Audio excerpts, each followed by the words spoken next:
518 from Salt Lake City, Utah has just arrived in Los Angeles, California.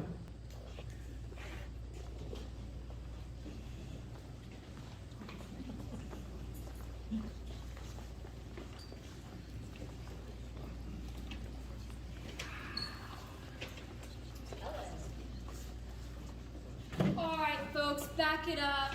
Give us some space. We're conducting an investigation here. This platform is closed. Back it up. All right, folks, listen up. Please follow me and head right over there so we can start taking your statements. Please leave all belongings on the train. We'll try to make this as quick as possible. Please stay together. So, your guitar, Madame, your book, here's the bag. Please, all belongings stay on the train. Well, wanting to follow the officer's wishes, Elliot was displeased to be separated from his writing in what promised to be a very exciting series of events. What? He also failed to comprehend how a guitar and a marine studies book could pertain to details of this particular investigation. What? He doesn't like to be separated from his notebook. If you want, I can take it back to the plane for you. And Nelson, I can take your guitar as well. And Avery, I can take your case. That won't be necessary, Lauren. Excuse me, Abby. You two are together so much, I sometimes forget who's who, if you'll believe me. I will be handing my case straight to the police.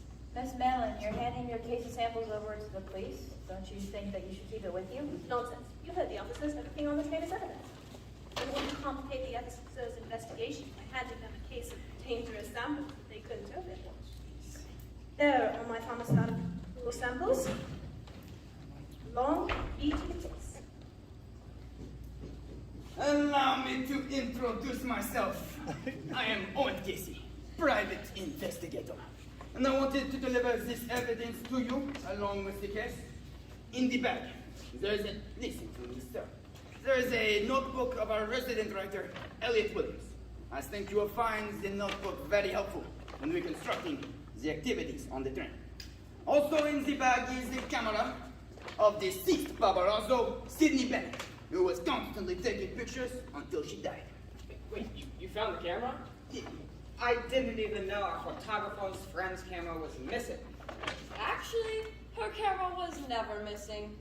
My camera that I brought along to record my upcoming lecture looks very similar to Sydney's. My camera is still missing. Sydney's camera here was found under her table. It was there the whole time. I took the opportunity to go through the photos, and I found, clear as day, of Isabella Madison's murder, poisoning the water glass. Oh my gosh, she did? Wait, poison? But who? Why didn't she say anything? You think she was still trying to make more money? I knew it wasn't the food. A photograph of the poisoning? Is this the case with the poison? Okay. When Isabella died, it did not take us long to realize that her death was no accident. As you can see, everybody else here was fine. Because at first we thought that maybe she was hurt when the train suddenly stopped. But Dr. here will confirm that she was not hurt. That's true. I checked on everyone after the train and no one was injured. Who was it? Who poisoned Isabella? At first we thought Sydney did it. She had the most motive because she was going to sell the explicit photos of Isabella's death.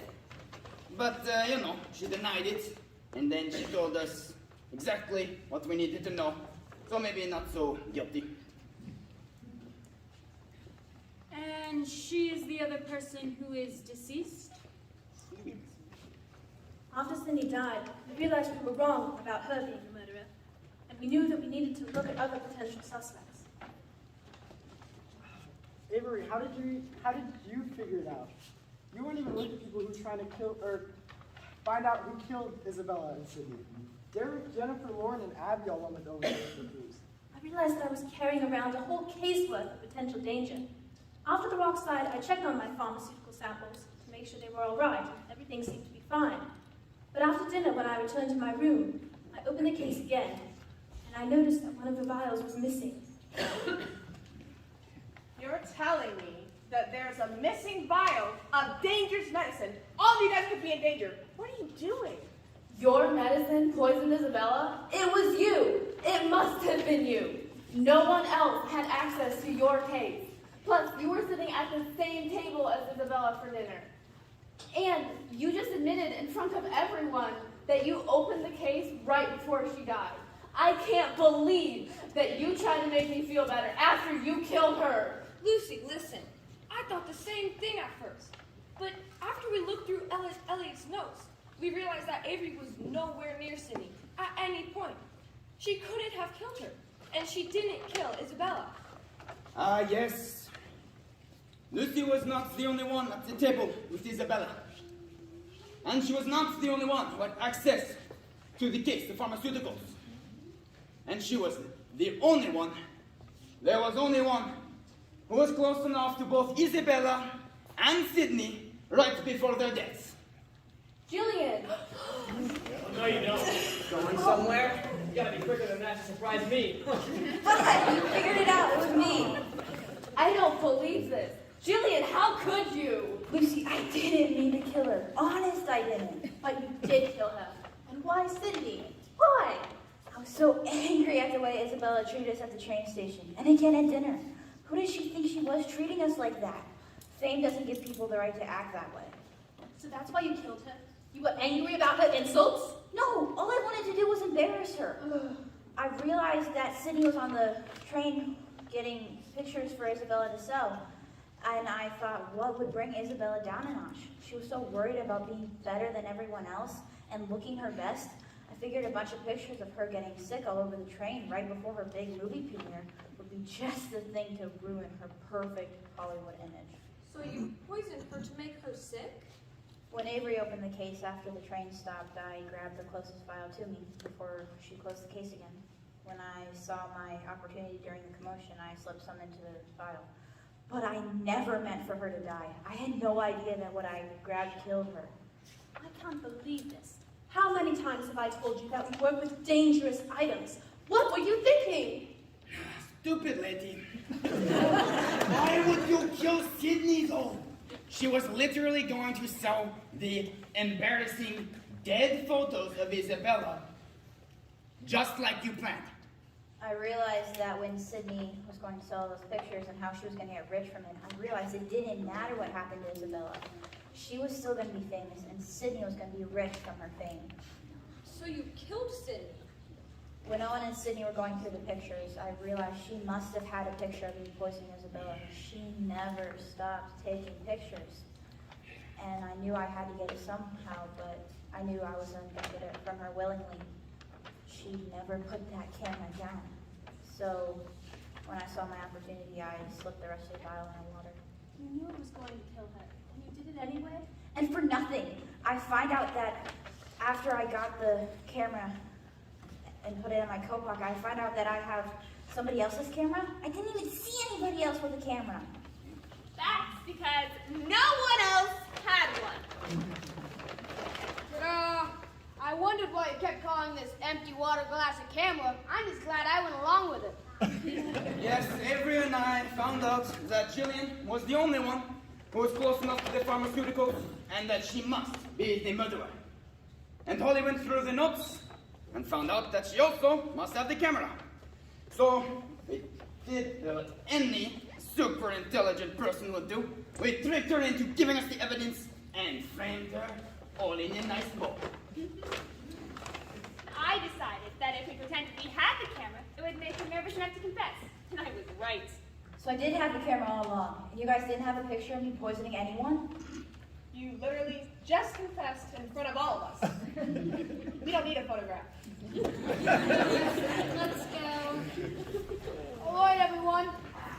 We'll still have to take your official statements back at the department. But now that we have the motor and the confession, we'll be able to get you guys on your way soon enough. So please, if you would follow me, we have cars waiting to take you downtown. Nice work, everybody. Great job with the camera bluff. I will see you on the beaches. Abby, I know earlier I said I wanted to work off the train, but the trip had other plans. You were a great asset throughout all the chaos, and you're very bright to make a superb vet tech. That means so much. I learned so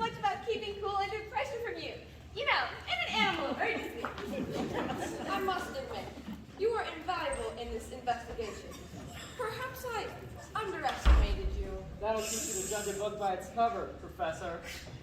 Say, I didn't ask what your degree really was in. Criminal justice. Well, that was all very interesting. I'll say, what a start to our honeymoon. Derek, you and Jennifer worked so well to help solve this crazy case together. You know, I guess we did. We work a lot better together when we're not fighting. You're right. We need to find a way to keep ourselves on track, listening to each other, working together on the restaurant, instead of working against each other. If I may, cooking friends, I just happen to know a fabulous musician who happens to be looking for work and is very good at keeping people calm and relaxed. Come on, Nelson. Let's stop turns in the car. Hey, Lucy. Hi, Avery. You coming? Yes. I just can't believe it. I'm sorry I thought you were a murderer. To be honest, I do feel a bit responsible. I should have been more careful about whom I trusted to handle my samples. Work as my assistant. You couldn't have known what Julian would do. I don't think anyone would have guessed it. I know I didn't. Well, it may not be the greatest time, but I find myself needing a new assistant. Someone who has a good mind for business, good organizational skills, who's good at following directions.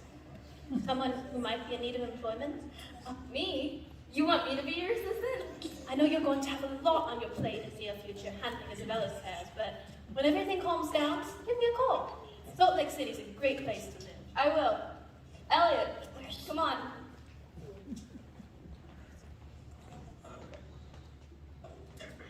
Elliot realized he was the last person on the boarding platform. Before joining the others, he reflected on the strange events that had occurred on the West Coast 518.